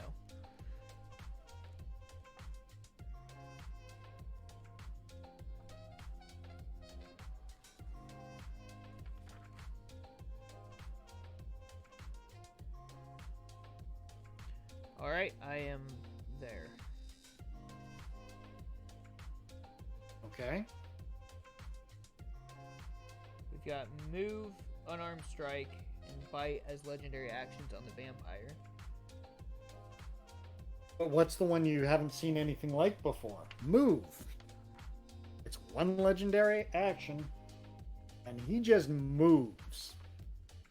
And in the case of Pazuzu, Pazuzu has 120-foot fly speed. Oh, so he can... So what? Okay. Okay. Trying to think of how I want to phrase what I want to say. So, how would this be different than disengage? I guess technically he wouldn't be disengaging. He would just be flying 120 feet in a direction. Disengage when you do it, all it does is allow you to move. It does it's the same as disengaging. It means you don't provoke attack of opportunity, but this is on a legendary action. You wouldn't normally get to move because this isn't on your turn. This is on another creature's turn, right? I see. Okay. From a technical standpoint, oh, sorry, I didn't mean to interrupt. Go ahead. No, ask your question, please. On legendary actions, they're not in alphabetical order. Is there any reason why? Is it ordered by some other different reason? Generally, if there is one that has, I think it is actually generally in alphabetical order, with the exception that ones that cost 2 actions are put at the bottom.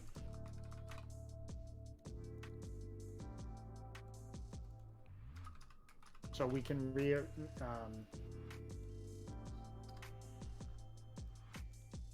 now what I'm going to ask here... Oh my god, I cannot type. There we go. It's okay. Without provoking opportunity attacks. Oh, what happened there? I have no... That's okay. We can figure out... why that formatting switch happened later. What we might also do is eventually put him in like a double one. Some monster stat blocks are double wide and some are single. Because of everything in him, we might make him a double wide. Yeah, vampire is an entire page, so. Yeah. So but I have templates for that. I can do that. Don't worry about that. We can do that off stream. I would put them in alphabetical order because that's how I did.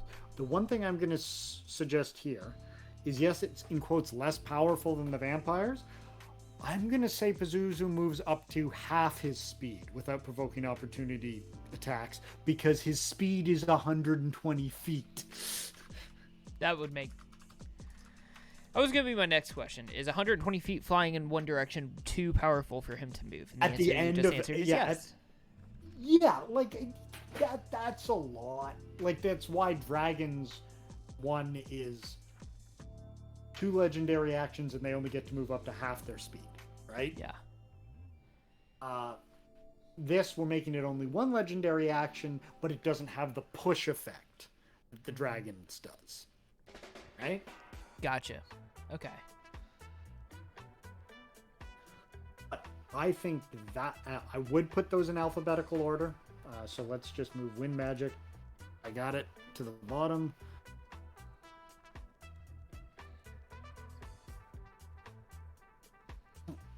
Boom. And look, lo and behold, we have Pazuzu's legendary actions. We have a bonus action. The only thing we are missing is another action. And that would be... Well, this is... Right now, you and I were talking about it being some version of Blight or Harm. Yeah. The other question I did want to ask you. We know that the way The Exorcist does Pazuzu has very little to do with Mesopotamian Pazuzu. Right. But it is the major pop culture reference for most people when in regards to Pazuzu. Yeah. Would you like to give Pazuzu the ability to possess somebody? I thought that... Where did I put that in notes? Back way many months ago. I put that in the notes about a possession kind of thing. So I would, for sure. Because I think that would what be I would fair. suggest, if you want that, we don't do the Blight Harm hybrid, right? Mm-hmm. If you want, we could put Harm back in as a once per day kind of thing, or we could do a Blight or Harm thing in here as well, but do it as a limited use thing. Mm-hmm. If you wanted to, you can look at this up on D&D Beyond, because you're probably going to... Or actually, no, you've got the Monster Manual open. Just go to the Ghost. Just go to the Ghost. There are many different creatures that have a possession ability, but they all pretty much work the same.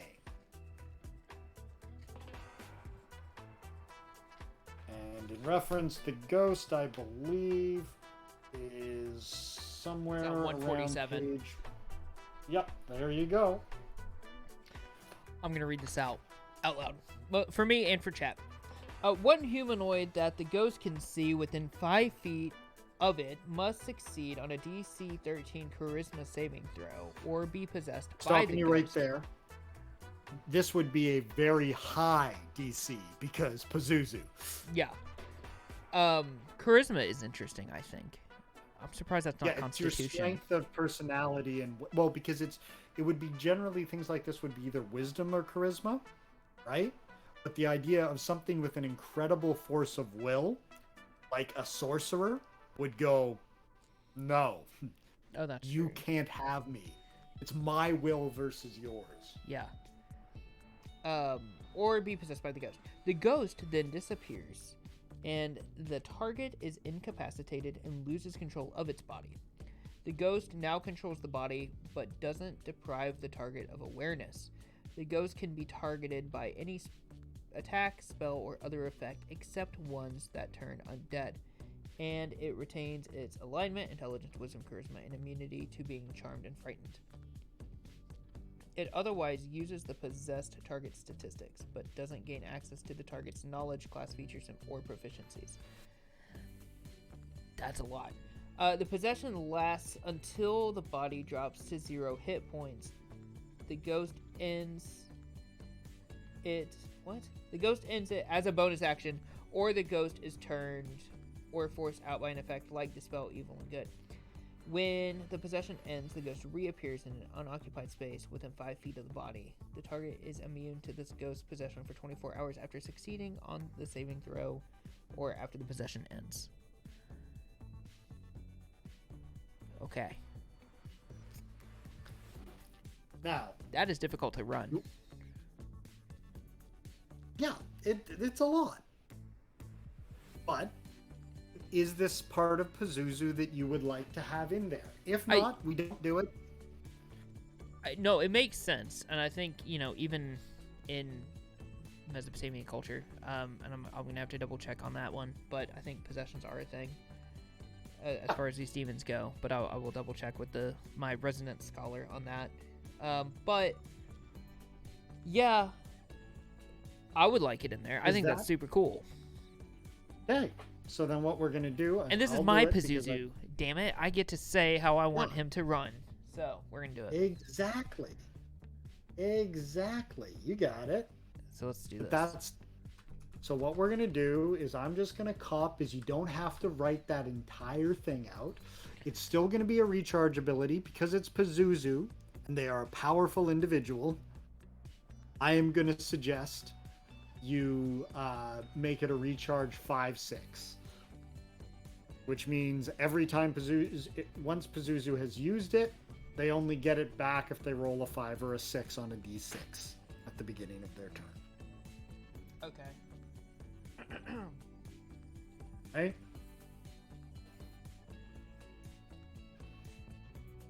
And then I will copy and paste a version of the possession ability in, and we will modify it. That sounds like a plan. Let's do this. So, one humanoid. When you mentioned the Exorcist, I half expected you to say, "Do you want him to throw up pea soup?" And not say possession, but you know.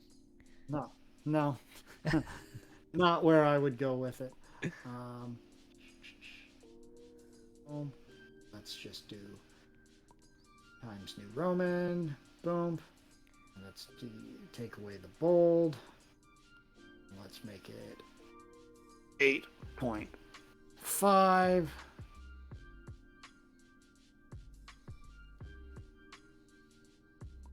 Really? I don't know why it's doing that, but let's do boom. Boom. There we go. And then we're just going to go through it and we're going to remove the hyperlinks that are automatically coming from D&D Beyond, and we're going to change everything that says Ghost to Pazuzu. Right? That does sound like a plan. Let's do this. Remove link and remove link. There it goes. Okay. So let's make it possession bracket 5/6.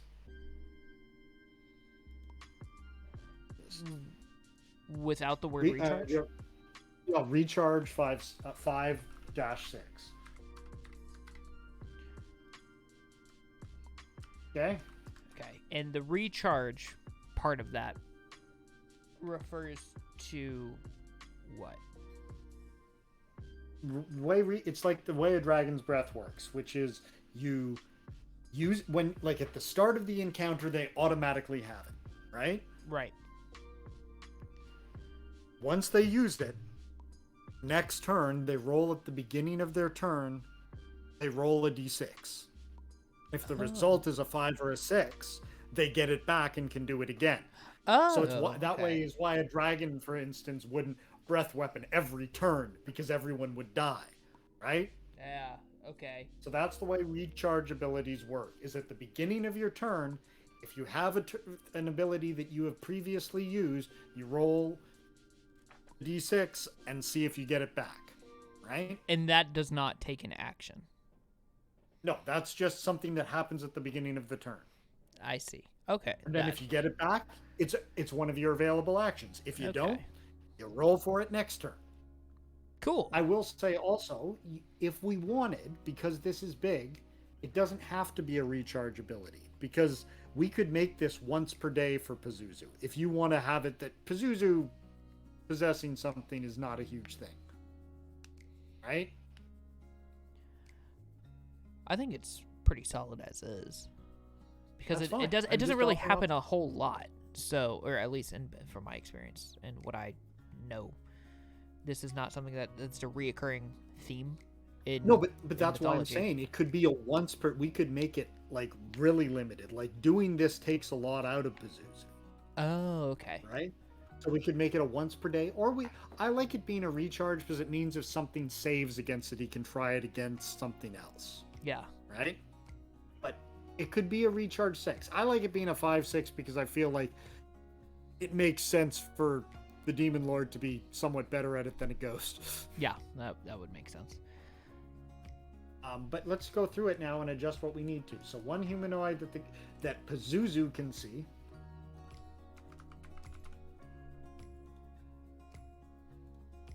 Within 5 feet, must succeed on a DC 22 because it's going to use his charisma spellcasting DC. So, Zuzu is good at possessing stuff if he wants to. Yeah, as he should be. He's like a demigod, so. Yeah. Possessed by Pazuzu, then Pazuzu disappears. Yeah. Can't be targeted by any attack or spell effect. Yep. I'm having a brain fart here. Mm-hmm. His DC is Difficulty 22. class. Yeah. Where is that on the stat block? So you can see it in his charisma, in his spell casting. Pazuzu's spell casting ability is charisma.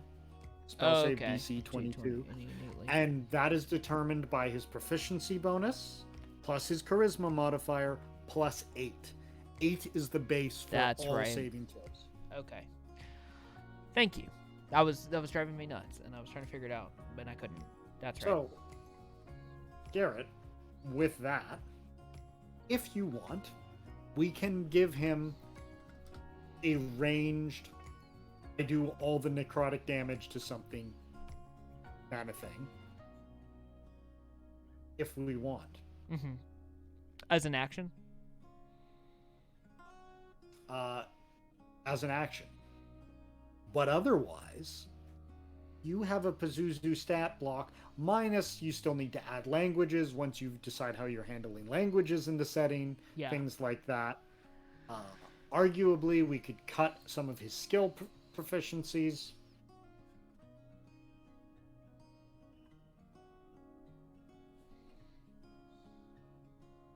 But I think you've got pretty freaking solid as is. I think he just needs to be play tested. But I think, as he stands now, this is a wind demon extraordinaire.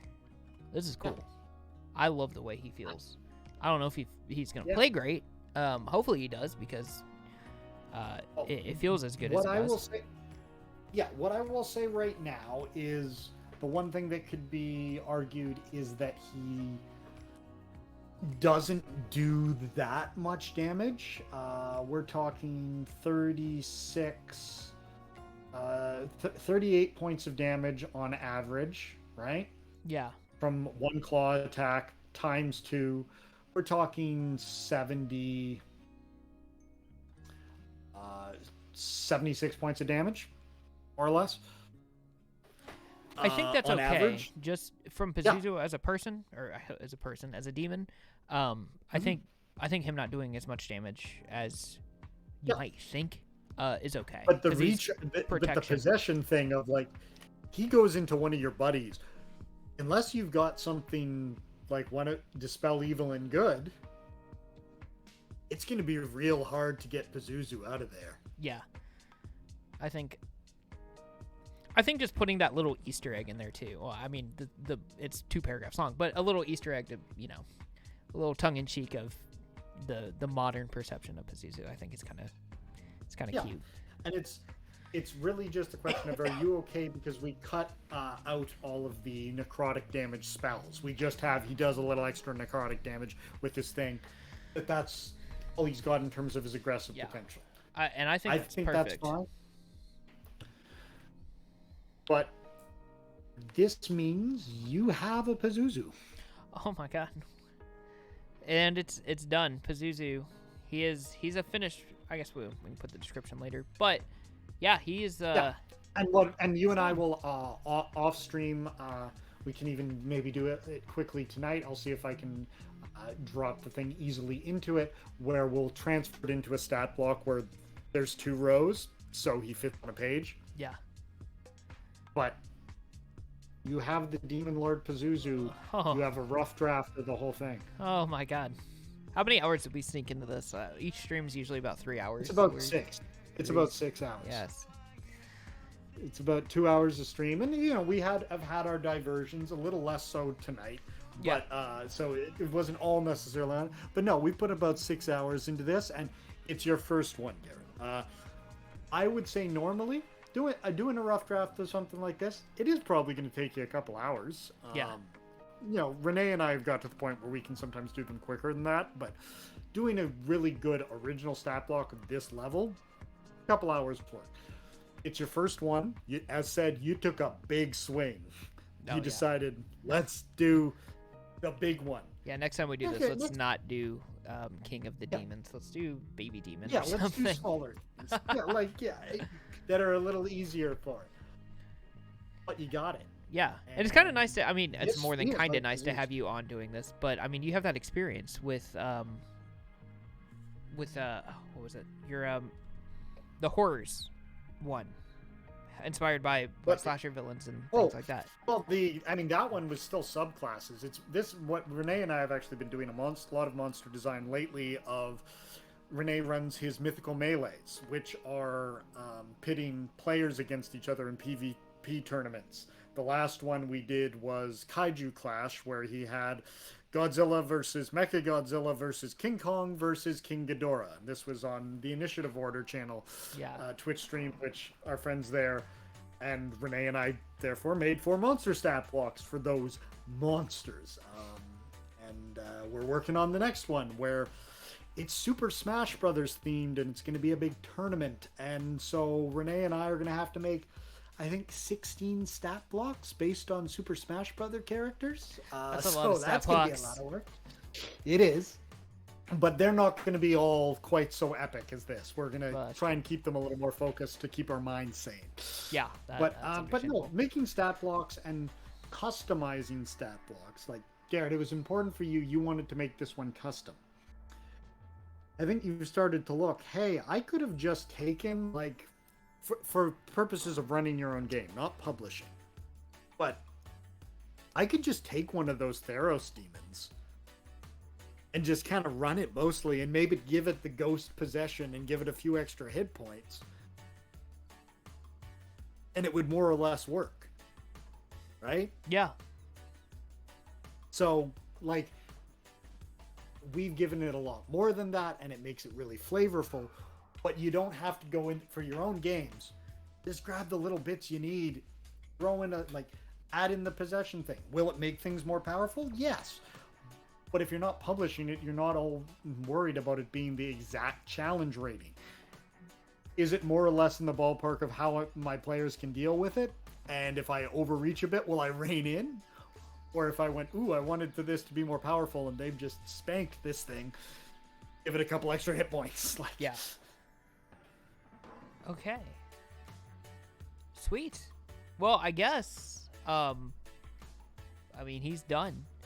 So yeah, we have a solid draft of Pazuzu done. I think that's awesome. we did it. Well, mostly you guided me. I couldn't have done it without your help, obviously. So thanks for helping me out here with this. and Garrett, it has answering all been my my newbie pleasure. questions. No, So and we will do some more of these things too. Just we have knocked out the big boy. yeah, he's done skis. So with that being said, would you like to tell us again, as we kind of close, a little bit about Dragon Rock and a little bit about who you are and what you do? Of course. For anyone watching who caught the didn't catch the intro, my name is Daniel Lieberman. I'm known by many simply as Dragon. I am one half of DragonRocRPG Design, where alongside my writing and design partner Renee Beauregard, I create supplemental material to be used in games of D&D 5e. This includes new subclasses, races, magic items, as you saw today, monster stat blocks, and pretty much anything else you might want. You can follow us at DragonRocRPG Design on Instagram and at DragonRocRPG on Twitter and Facebook. That is rock spelled R-O-C, like the giant mythical bird, not like the shard of stone. There is no K. Follow us to keep up with everything Renee and I are doing in the world of TTRPGs. Renee and I, as I recently mentioned, both tend to do things with the initiative order. His Mythical Melee, which he runs, and I help put together the creatures and monsters that players pit at each other for. There will be a Mythical Melee tournament coming later this summer. We also do a bunch of things with a friend of Garrett's who will be on Story Ellis tomorrow. You have another episode, correct? Absolutely. Our friend Logan at the Red Hair Inn, who plays in that campaign. On the Red Hair Inn channel, which Logan runs, we have Renee playing in his ongoing Ecrium Adventures campaign. I show up occasionally to help Logan with some homebrew for his world of Ecrium. Every few weeks I do that with Logan, so very similar to this. And I may be popping up on an Ecrium stream soon in a mini-series that may or may not be happening and not fully announced yet, so I say nothing, but as a player, so keep your eyes peeled. You can find all of our supplements from Dragon Rock on DM's Guild, our Ranger subclasses, our Barbarian subclasses, our Warlock subclasses, our Icons of Horror, which is a supplement all dedicated to subclasses inspired by various horror villains from cinema. All of these supplements are free pay what you want documents, and you can find direct links to them both in our link tree or by simply searching Dragon Rock RPG Design on DM's Guild. In addition to our own designs, we love working with other members of the community like I've had the pleasure of doing with Garrett here tonight as consultants and collaborators to help people realize their visions. We also do work by commission, so if you have something you'd like to see but you don't want to make it, and hire us to make it for you. Reminder that all of our DM's Guild supplements are free, pay what you want documents. Give them a download. If you like them, please, we appreciate a few bucks, but more than anything, we love it when people give us ratings and reviews, and we hope you enjoy what we're doing, and let us know when you do. That's enough of that. You don't need to know anything more about me for now. There's a little bit of that in the intro. If you missed that, go back and watch it, because good stuff happened on the stream. Oh yeah, Garrett. I'm gonna put the VOD up as soon as this is done and uploaded, so I don't forget.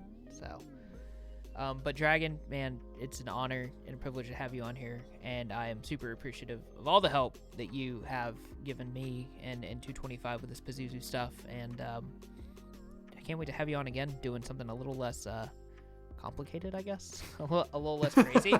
Ambitious, We'll do maybe? some simple things for you. Yeah, we'll do some simpler things for you so you can cut your teeth a little more on homebrew and wrap your head around it a little easier.